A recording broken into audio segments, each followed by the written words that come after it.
سلام تعني هبلنا تختاتلتن فتوتن رارا ميديا لو ميسران حدن ميازي اختشنا أصر شعاتن اواناون موياون ميزاناون تحسوتات رارا ميديا حيزنا قريبنا لنا اواناو زعباتات تقراي حدشتم عبالتات سنمركابة شانالنا ختكتاتلون عدمنا تايب هلالو لو ملات استفتروا عبيت فتزامتات كندسسينا مريتكم سلات كتاتلنا بممسكان دمان بزرزرو مابيلنا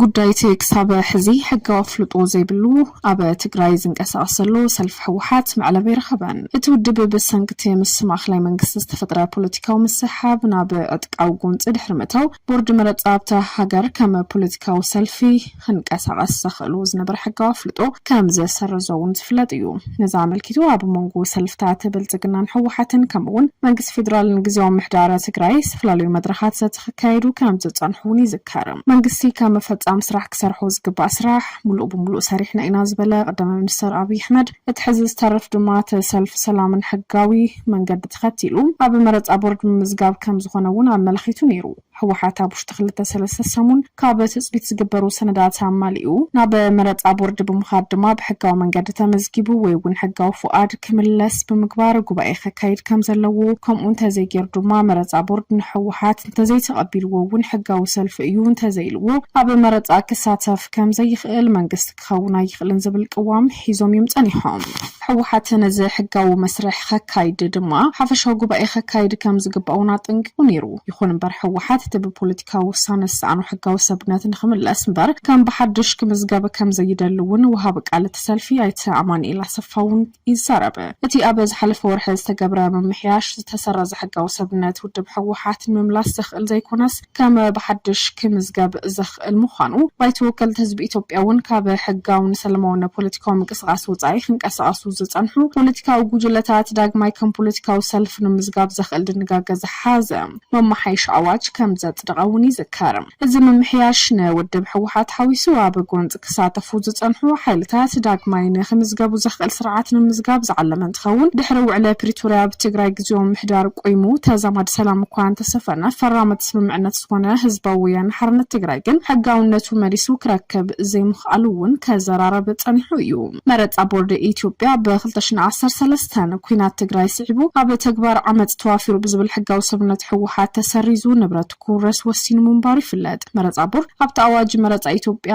ምዝገባ ፖለቲካዊ ሰልፍታት ስነ ምግባር መረጻ ኢትዮጵያ ብዝብል ዝፍለጥ ነባር ሕጊ መረጻ ኣብ ጎነጽ ተሳትፉ ዝነበረ ውድብ መሊሱ ንምዝጋብ ሕጋዊ መሰረት ከም ዘይለ ክጠቅስ ይጸኒሑ ሕወሓት ብወገኑ ነቲ ውሳነ ሕጋዊ ኾነ ፖለቲካዊ ቅቡልነት የብሉን ክብል ድማ ንመረጻ ቦርድ ዝነቐፈ እንትኸውን ነቲ ጀሚሩ ዝነበረ ተስፋ ሰላም ዝዓንቅፍ ምዃኑውን ስግኣታቱ ኣፍሊጡ እዩ ነዚ ስዒቡ ድማ መንጎ ክልቲኦም ኣካላት ወጥሪ ክፍጠር ንሕወሓት ገዛእ ሰልፍን ብልጽግናን ከዘራረብ ምጽንሑውን ዝርስዕ ኣይኮነን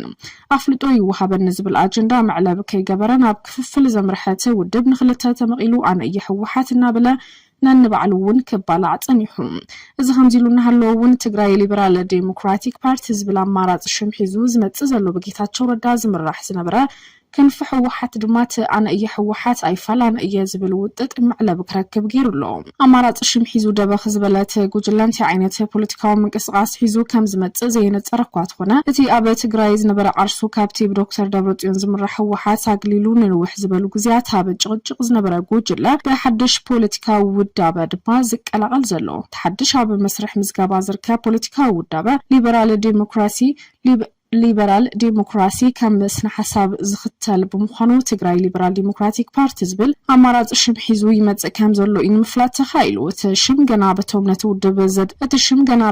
ውድብ ዘንቀድዎ ፖለቲከኛታት ከም ኣማራጺ ዝተውሃበ እምበር ካብ ሃገራዊ መረጻ ቦርድ ኢትዮጵያ ሕጋዊ ኣፍልጦ ምስ ረኸበ ግን ኣብ ጉባኤ ኣቕሪቡ ድማ ክመሓየሽ ከም ዝኽእል እውን እናገለጹ ዝርከቡ ኣብ ክልተ ተመቒሉ ንንባዕሉ ክካሰስ ዝጸንሐ ሕወሓት በቲ ሃገራዊ መረጻ ቦርድ ኢትዮጵያ ዝቐመጡ ናይ ግዜ ገደብ ተሳንዩ ጉባኤ ከካይድ ብዘይ ምኽኣሉ ካብ መዝገብ ውድባት ፖለቲካት ሃገር ናይ ምስራዝ ተኽእሉ እውን ልዑል እዩ እቲ ናይ ምስራዝ ሓደጋ ገጢምዎ ዘሎ ብእኒ ዶክተር ደብረጽዮን ገብረ ሚካኤል ዝምራሕ ሕወሓት ከም ሓደ ምስ መንግስቲ ኢትዮጵያ ተዛቲ ውዕለ ፕሪቶሪያ ዝፈረመ ውድብ በቲ ብቦርድ መረጻ ኢትዮጵያ ተመሓይሹ ዝወፅእ ኣዋጅ ከም ብሓድሽ ክምዝገብ እውን ቁኑዕ ኣይኮነን ክብል ንመንግስቲ ፌደራል ክነቀፍ ዝጸንሐ ምዃኑ ዝፍለጥ እዩ ምስራዝ ሕወሓት ዘሻቀሎም ብጌታቸው ረዳ ዝምርሑ ኣባላት ማእኸላይ ኮሚቴ ሕወሓት ድማ ቅድሚ ሂደት ሕደት ሰሙናት ኣብዘብጽዎ መግለጽ እውን ምስቲ ዝካሰስዎ ዘለዉ ክፋል ሕወሓት እውን ሓቢሮም ጉባኤ ከካይዱ ከም ዝደልዩ ገሊጾም እኳ ተነበሩ ዝረኸብዎ ኣወንታዊ መልሲ ከም ዘየለውን ይሕብሩ። በመቐጻል እውን ሕጋውነት ሕወሓት ስለ ዘበቅዕ ዕላማ ሕወሓት ክንዕውተሉ ዘኽእለና ሓድሽ ውዳበ ክንምስረት ተገዲድና ኣለና ብምባል ድማ ሕገ ደንብን ፕሮግራማትን እቲ ከምስርትዎ ዝሓሰብዎ ዘለዉ ትግራይ ሊበራል ዲሞክራቲክ ፓርቲ ኣጻፊፎም ናይ ድጋፍ ፊርማ ብምትእኻብ ከም ዘለዉ እዮም ዝሕብሩ። እንተኾነ ረቋሒታት ዛጊድ ስለ ዘይተማልአ ግን ንሃገራዊ መረፃ ቦርድ ኢትዮጵያ ዘቕርብዎ ዕላው ሕቶውን የለን። እቲ መረፃ ቦርድ ብዛዕባ ዘካይድዎ ዘለዉ ናይ ምስረታ ምንቅስቓስ እውን ኣፍልጦ ከም ዘለዎ እውን ወሲኹ ይብርህ። እቲ ኣብ መስርሕ ምስረታ ዝርከብ ውድብ ክልላዊ ኮይኑ ኣብ ትግራይ ዝንቀሳቐስ ብምዃኑ ካብ ሃገራዊ መረፃ ኢትዮጵያ ኣብ ፈለማ ጉንበት ፖለቲካዊ ምንቅስቓስ ንምክያድ ዘኽእሎ ቅድመ ኣፍልጦ ክረክብ እውን ተፅቢት ተገይሩሎም። ንትግራይ ሊበራል ዲሞክራቲክ ፓርቲ ዝምስርቱ ዘለዉ ፖለቲከኛታት ካብ ፕሬዚደንት ግዜያዊ ምሕዳር ትግራይ ነበር ክሳብ ኣባላት ፖሊት ቢሮ ሕወሓት ኮይኑ ዝመርሕ ዝነበረ ኣብዚ ሕዚ እዋን ድማ ዋና ፈጻሚ ስራሕ ትካል እግሪ ምትካል ትግራይ ትእምት ኣይተ በየነ መኩ ከም ዝርከብዎ ሓበሬታ የረድእ። እቲ ሕጋዊ ኣፍልጦን ምርካብ ዝንቀሳቐስ ዘሎ ሰልፊ ብሌተና ጀነራል ታደሰ ወረደ ዝምራሕ ዘሎ ግዜያዊ ምሕዳር ትግራይ ናይ ሓደ ዓመት ዕድመ ዘለዎ ስለ ዝኾነ ሕጋዊ ክልላዊ መንግስቲ ንምቋም ኣብ ዝካየደ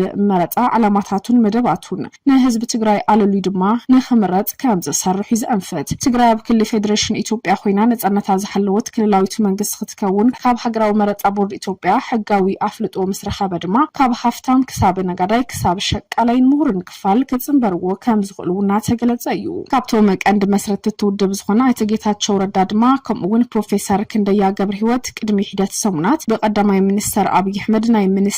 ሚኒስተር ዴኤታን ስልጣን ዝተውሃቦ ምዃኑ ዝርስዕ ኣይኮነን። እዚ ዝምስረተ ዘሎ ሓድሽ ውድብ ድማ ምስ ብልጽግና ዘራኽቦ ነገር ክህሉ ይኽእል ዶ ዝብል ሕቶ ዝፈጥር እንትኸውን ነዚ ምላሽ ዝሃቡ ኣባላት ሓድሽ ውዳበ እውን ትግራይ ሊበራል ዲሞክራቲክ ፓርቲ ምስ ብልጽግና ከም ኩሎም ኣብቲ ሃገር ዝንቀሳቐሱ ውድባት ፖለቲካ ተሓባቢሩ ክሰርሕ ዝኽእል እምበር ዋላ ሓንቲ ዘራኽብ የብሉናን ዝብል መልሲኦም ዝህቡ። ኣብ 1967 ኣብ ደደቢት ዝተመስረተት ሕወሓት ድሕሪ ኩናት ትግራይ ኣብ መሪሕነቱ ብዘጋጠሙ ቅልውላው ኣብ ክልተ ተመቂሉ ነንባዕሉ ከካሰስ ጸኒሑ እዩ። ብዶክተር ደብረጽዮን ገብረ ሚካኤል ዝምራሕ ሕወሓት ኣብ ዝሓለፈ ነሐሰ ጉባኤ ኣካይዱ እኳ ትነበረ ሃገራዊ መረፃ ቦርድ ኢትዮጵያ ግን ስለዘይተቐበሎ ክደግሞ እዩ ተሓቲቱ። ሕወሓት ግን ከም ብሓድሽ ኣይምዝገብን ክብል እውን ነፂግዎ እዩ። እቲ ቦርድ ንኣፍልጦ ሕወሓት ዝኸልእ እንተኮይኑ ግን ሳዕቤኑ ከቢድ እዩ ዝብል ምላሽ ምሃቡ እውን ዝርስዕ ኣይኮነን። ድሕሪ ኩናት ትግራይ ሕጋዊ ሰብነቱ ዝተሰረዘ ህዝባዊ ወያነ ሓርነት ትግራይ ዳግማይ ሕጋውነቱ ክምለሰሉ ሕቶ ከቕርብ ምስ ፌደራል መንግስቲ ዝርርባት ከካይድ ምጽንሑ እውን ይፍለጥ። ሃገራዊ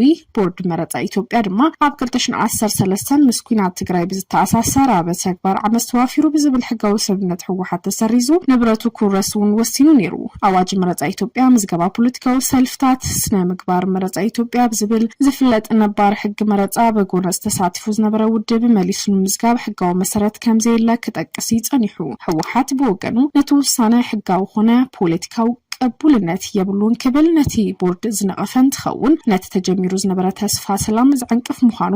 ስጋኣት እውን ኣፍሊጡ እዩ። ነስዒቡ ኣብ መንጎ ክልቲኦም ኣካላት ወጥሪ ክፍጠር ንሕወሓት ገዛእ ሰልፊ ብልጽግናን ከዘራርብ እውን ጸኒሑ ሕዚ እውን ዝቐጸለ ዘረርባት ኣለዉ። ኣብ ዙርያ ስምምዕነት ፕሪቶርያ ሕጋውነት ሕወሓት እቲ ውድብ ከካይድ ዝህቅኖ ዝነበረ ጉባኤን ንቐጻሊ ዝመፁ ምዕባለታት ካልኦት ጉዳያት እውን ሰፋሕቲ ፍልያት ፈጢሮም ከም ዘለዉ እውን ተነጢሩሎም። ራራ ሚድያ ጥበብ ይመርሕ።